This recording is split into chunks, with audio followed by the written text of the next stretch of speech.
এটা কি one more zero communication, এটা আমাদের বাংলাদেশে খুব ফেমাস না, বাট এটা আমেরিকাতে মানে প্রফেশনালাইজের জন্য খুব বেশি চলে। বাট আপনাদের কিন্তু এত বেশি ফাংশন প্রোগ্রামের দরকার নেই। এখন যেহেতু বিশ্বকাপ একটা হাইপ চলতেছে, আপনার হয়তো এটা 1 মাস দেখবেন, দেখার পরে ফেলাই দিবেন, এরকম কিছু না।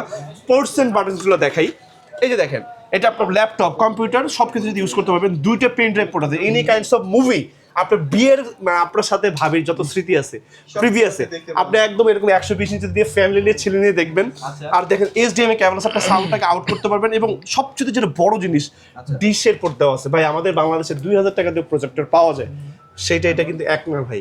এটা দেখেন মানে কালারিংটা, মানে যে এটা জাস্ট লুকটা মানে কত গর্জিয়াস। আপনি সকল কাজে আপনি এটা কিন্তু খুবই প্রফেশনাল কাজে কিন্তু আপনি এটা ইউজ করতে পারবেন। মানে একদিন নিয়ে যে ফালায় রাখবে এরকম কিছু, সারা বছর আপনি ইউজ করতে পারবেন। আর এখন যারা মাল্টিমিডিয়া ক্লাস করান, স্কুল, কলেজ, ইউনিভার্সিটি সকল জায়গায়, আপনার মাদ্রাসা, শিক্ষা বোর্ড সকল জায়গায় কিন্তু এখন কিন্তু মাল্টিমিডিয়া এইগুলো দিয়ে কিন্তু ক্লাস হবে। এখন কিন্তু কেউ চিল্লায় চিল্লায় কথা বলে না।